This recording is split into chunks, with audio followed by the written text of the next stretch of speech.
Praise the Lord. எல்லாரும் சந்தோஷமாக இருக்கிறீங்களா? கர்த்தர் நமக்கு கொடுத்த இந்த புதிய நாளுக்காக கர்த்தரை ஸ்தோத்திரிக்கிறேன். இந்த காலை நற்செய்திக்கு உங்களை வரவேற்கிறேன். இந்த நாளுக்குரிய வார்த்தையை நாம் கேட்க போகிறோம். உபாகமம் 31 அதிகாரம் 3வது வசனம். உன் தேவனாகிய கர்த்தர் தாமே உனக்கு முன்பாக கடந்து போவார்.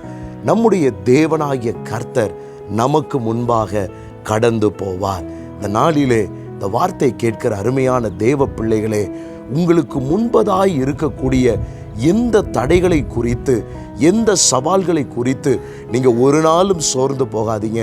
ஏனென்றால் நம்மை நடத்துகிற நம்முடைய கர்த்தர் நமக்கு முன்னமே அவர் கடந்து போகிறார்.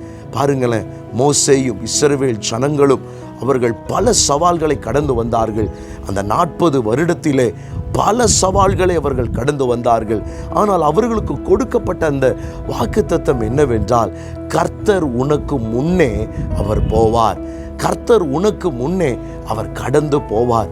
அதனுடைய அர்த்தம் என்னவென்றால், சில காரியத்திற்கு நீங்க போவதற்கு முன்னமே அவர் அங்கே செல்ல வல்லவராக இருக்கிறார். நீங்க நினைக்கலாம், இந்த காரியம் எப்படி நடக்கும், இந்த செங்கடல் எப்படி பிளக்கும், இந்த கண்மலையில் இருந்து எப்படி எனக்கு தண்ணீர் வரும், பல காரியங்களை நம்ம யோசித்து கொண்டிருப்போம். ஆனால் ரொம்ப முக்கியம் என்னன்னா, நாம் அவருடைய வழிகளில் நடக்க நடக்க நடக்க அவர் ஏற்கனவே நமக்கு முன்பதாய் சென்றிருக்கிறார்.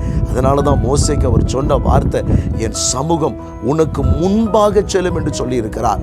உனக்கு முன்பாக செல்லும் என்றால் நமக்கு முன்னமே பாருங்களேன், எதிர்காலத்தை குறித்து நமக்கு எந்த ஒரு ஐடியாவும் கிடையாது.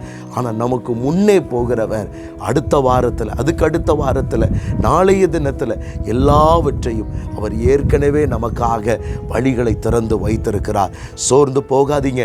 உங்களை அழைத்தவர் உண்மையுள்ளவர். அவர் உங்களுக்கு முன்னே கடந்து போகிறார். அவரை மட்டும் உறுதியாய் பிடித்து கொள்ளுங்கள். அவரை நம்புங்கள்.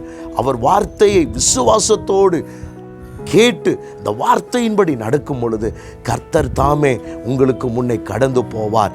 நிச்சயமாய் கடந்து போவார். உங்களோடு இருந்து அவர் செய்ய வேண்டியதை உங்கள் மூலமாய் செய்ய அவர் வல்லவராக இருக்கிறார். சோர்ந்து போக வேண்டாம். அவர் உங்களுக்கு முன்னமே கடந்து போகிறார். உங்களுக்கு ஜெபிக்கிற பரிசுத்த பிதாவே, வார்த்தை கேட்ட ஒவ்வொரு வார்த்தையின்படி ஆசீர்வதி. இயேசுவின் நாமத்தில் பிதாவே, ஆமென். God bless you.